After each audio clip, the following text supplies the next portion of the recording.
Meanwhile, at the city gate, Cheng Dale ordered Zhao Zilong to come back. The men from the Toad village cheered, mocking the Ring tribe and telling them that they were too weak for the competition. The Ring tribe's courage decreased and they couldn't respond back. Kai Mei told Cheng Dale if he dared to come out and defeat him, he would retreat immediately if he could win against one of his next generals. Cheng Dale responded, telling Kai Mei that he was the one who commands and does not try to be a hero, a truth so profound that the Ring tribe would not understand.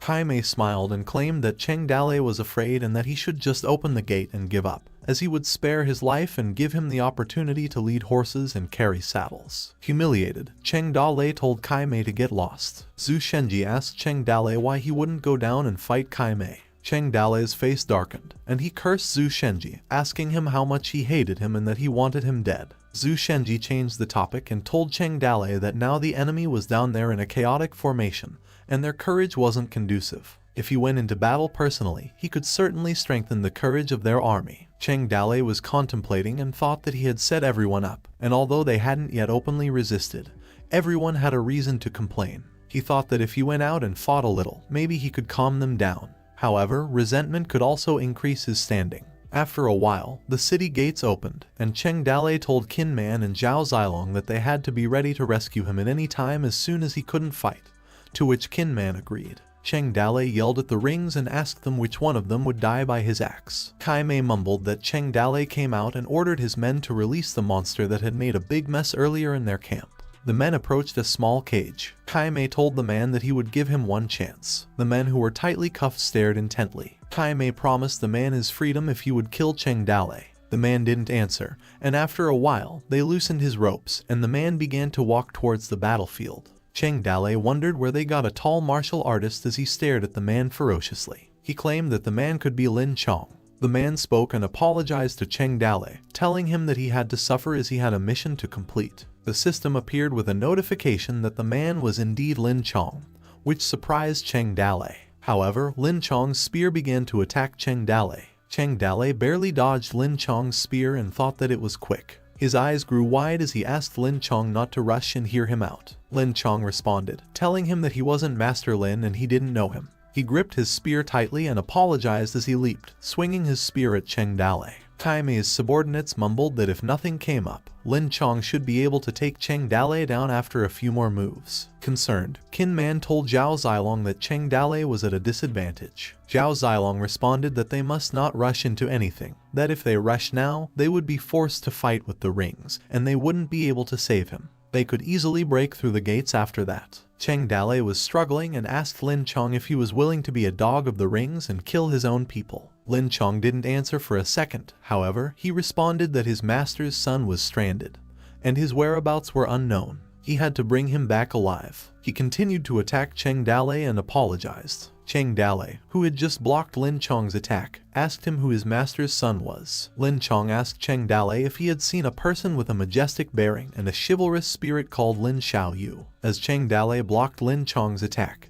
he told him that he knew his master's son, which left Lin Chong questioning. He informed him that Lin Xiaoyu was inside the city and at the time, he was his sworn brother, and if Lin Chong was Lin Xiaoyu's eldest brother, he was also his eldest brother. Lin Chong was confused that if Lin Xiaoyu was not captured by the Ring tribe, how could his weapon fall into the hands of the Ring tribe? As they continued fighting, Cheng Dale told Lin Chong if he didn't believe him, he would share something private that only Lin Xiaoyu knew. Lin Chong responded that he would like to hear what Cheng Dale could reveal. Cheng Dale proceeded to share everything about Lin Xiaoyu as he knew many things about him and asked Lin Chong if they could talk as they fought.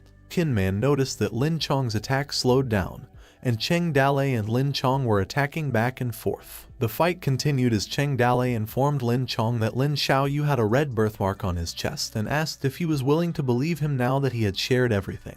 Lin Chong's eyes grew wide and asked Cheng Dale how he knew so many secrets about Lin Xiaoyu. He claimed that Lin Xiaoyu was homosexual. Lin Chong's face darkened as he mumbled that Lin Xiaoyu had such bad eyesight. Cheng Dale was annoyed by the sudden comment. He told Lin Chong that he would bash his head in. Cheng Dale coughed while retreating and told Lin Chong that he couldn't save him that day, so he would go back first and save him in a day or two. He rushed back and told him to withdraw as they couldn't distinguish who was winning, so he had to wait for him to go back to heal his stomach, as they would fight some other day. The faces of the people on both sides darkened in embarrassment, and they thought that it was obvious that Lin Chong could beat him to pulp, and he couldn't lift his head. Cheng Dalei rushed to the gate and asked for his men to close the gate. The gate closed, the wooden bridge began to lift up. Cheng Dalei hopped off his horse and told Qin Man and Zhao Zilong to summon all the chiefs and explained that there were important things to discuss. After a while at the gathering hall, Cheng Dalei informed his subordinates that Lin Chong had been a long-lost friend of his who was trapped in the ring camp. He asked them to use their heads and tell him if they could get him out, asking for any of their ideas. Liu Bei began by telling Cheng Dalei that it was difficult to rescue Lin Chong in the ring camp, and asked him if his friend was important. Looking at Liu Bei, Cheng Dalei told him that Lin Chong was very important. Liu Bei suggested that they have to launch a large-scale attack, and start a hand-to-hand battle with the rings and take the opportunity to snatch Lin Chong back. Another man suggested that they make a surprise attack on the enemy's camp at night and secretly get Lin Chong back from the enemy camp with a few experts. Some people added that the Ring tribe knew that their side would not leave the city, and that their defense may not be strict. One voiced out to take a few good masters as the chances of success were very high, while some argued that they didn't know the situation of the other party's camp, and if they couldn't save Lin Chong they would lose more than they would gain. Some concluded to dig a tunnel and asked Cheng Dalei what his thoughts were. As he was sitting on his chair, Cheng Dalei voiced his opinion. He clenched his fist and told his people to keep thinking, regardless of the cost. Their next task was how to save Lin Chong. He informed them that he named the mission code name as Saving Soldier Lin Chong. Meanwhile, at the Ring tribe camp, Meng Zian scolded Du Mao, telling him not to act rashly as he intended to let him show his skills at the critical moment. Their status could also be improved, however, Du Mao was too impulsive. Du Mao retorted that he could go and seek refuge with bandits, as Meng Zian couldn't imagine that when he became a traitor, their future generations would not be able to lift their heads up in society. Meng Zian smiled and responded that Du Mao was just a villain and asked him who would look up to him in the empire. He went on to question Du Mao that when the emperor founded the empire, he was not regarded as a king by everyone, and that 20 years had passed. He wondered who would still dare not call him an emperor. Du Mao responded that he was not as eloquent as he was just looking for Cheng Dalei to take revenge. And after he killed Cheng Dalei, he would never stay in the Ring tribe for one more day. Meng Zian reminded Du Mao that he was the one who saved him in the first place, which aggravated Du Mao. Meng Zian chuckled, telling Du Mao that Yu State was not loyal and his son was unfilial to his parents, and that he didn't think he should act righteous now. Then, all of a sudden, a drum was heard in the entire place. Kai Mei came out of his tent, wondering who it was, and asked his men that they were going out to see. Cheng Dalei, who rode his horse, raised his hand and told the scum of the Ring tribe that their grandfather Cheng Dalei had arrived. He asked them which one of them was tired of living, as they needed to come quickly so that he could kill them. Striding forward towards the enemy, Cheng Dalei told the men of Ring that he had learned the art at the age of 3, mastered it at the age of 9, and was invincible at the age of 13.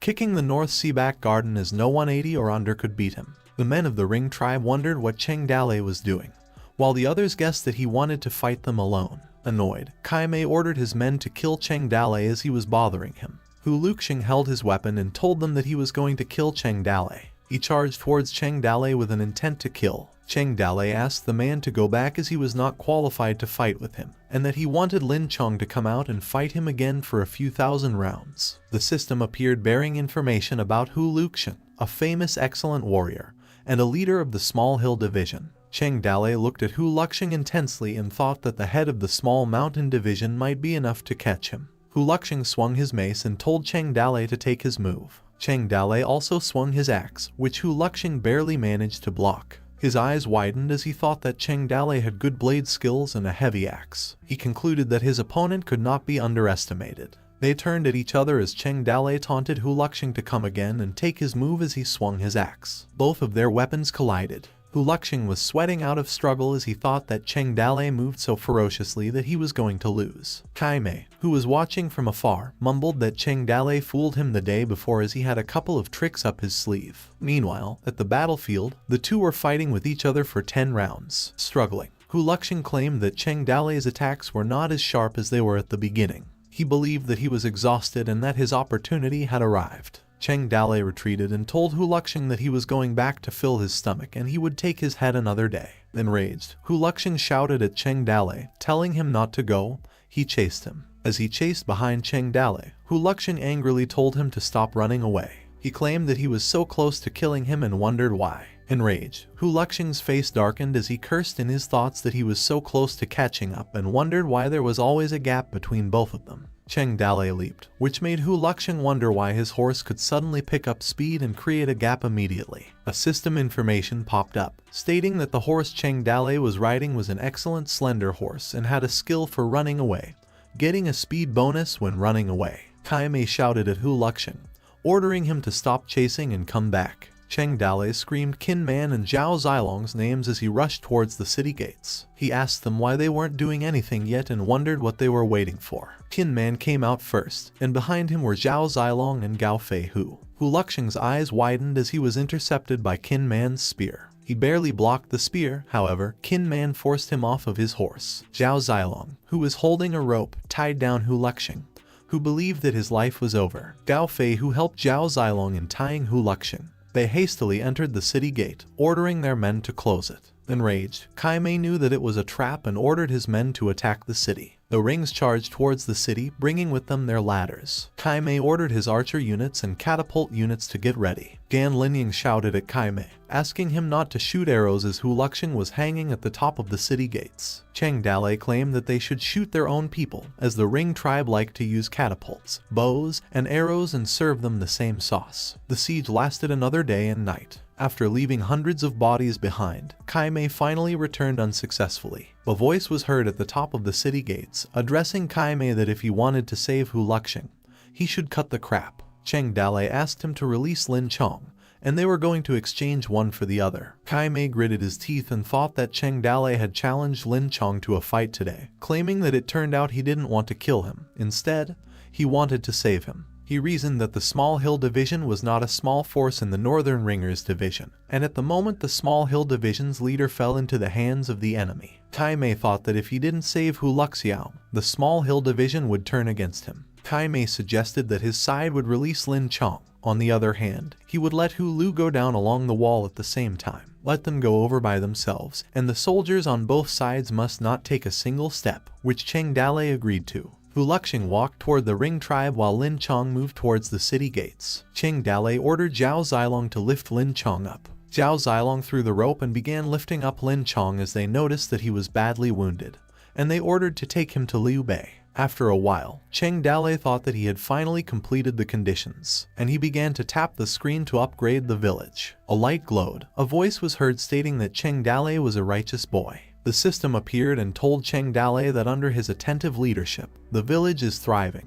The conditions have been met, and she congratulated him for bringing the village to level 3. She went on to say that she saw that he was righteous and had extraordinary resources, and he had proven to her that he had a heart strong enough to use great power. A light glowed from the tip of the finger of the system as he told Cheng Dalei that she would give him the power that can destroy thousands of armies. She asked him to take it while pointing the light on his head. Cheng Dalei gained power up, physical improvement, combat movements, and combat abilities were merged with the host, and the village owner leveled up to the top level. A notification popped stating that level 3 village was reached and all skills increased by 1, and the village rewarded with 1 ability. Archery improvement for archers and the probability of producing excellent weapons in the forge is increased. A system information popped, and the character summon platform upgraded, in every summon consuming 100,000 fear points, 1 guaranteed top character after 10 summons, and he would have a chance to get 1 supreme warrior with 10 million in exchange. Both the system and the gacha machine informed Cheng Dalei that the new system store is officially open today. Each time he entered the system store, 10,000 fear points would be deducted from his account.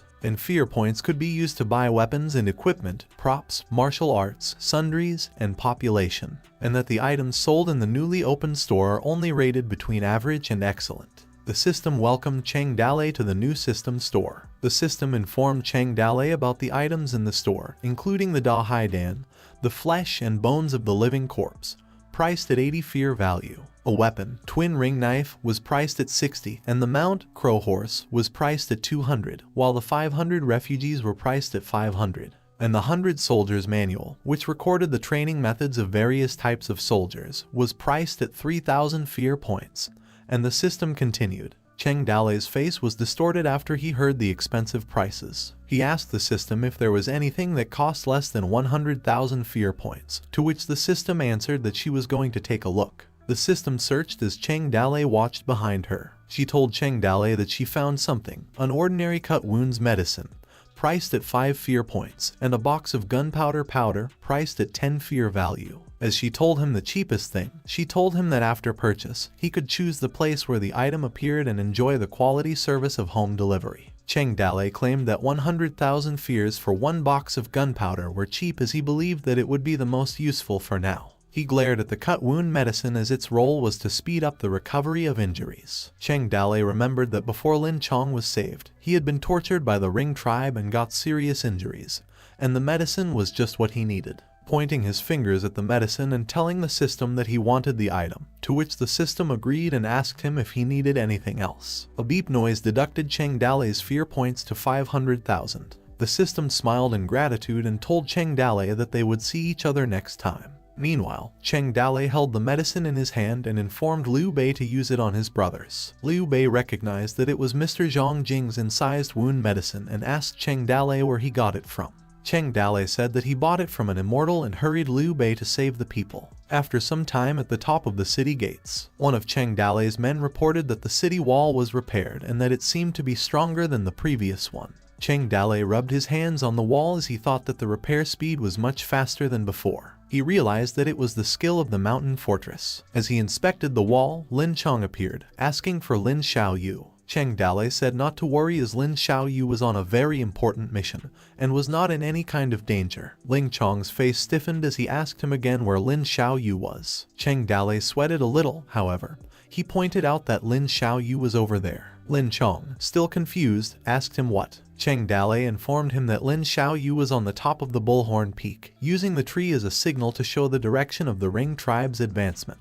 He pointed to the tree and said that in that way, if the Ring tribe made any move, they could know in advance. Lin Chong's face darkened in anger and shouted to Cheng Dalei, asking if he wanted Lin Xiaoyu to die. Cheng Dalei assured him that his mission was not that dangerous and that no one could find him there, as there were big trees at the top of the peak, making it difficult to see him. Besides, no one would look to the sky all day. Enraged, Lin Chong clenched his fist and told Cheng Dalei that it was good not to be found when you were alone, but if you were found, you would be dead. He told Cheng Dalei that since it was not dangerous, he should go there instead. Cheng Dalei informed him that the mountains and rivers were shattered, and all the people became destitute and homeless. The land was dying every day. He went on that many people had already died in his fortress, and their people still opened the gates to collect the corpses, and they already knew that they would not be able to return alive. And if the Ring tribe attacked them while they were collecting bodies, he doubted that those who were collecting the bodies would be able to get in. The reason was that they knew that opening the gate meant giving the Ring tribe a chance. He added that once the Toad village was breached, 5,000 lives were bound to become ghosts of the Ring tribe's sword.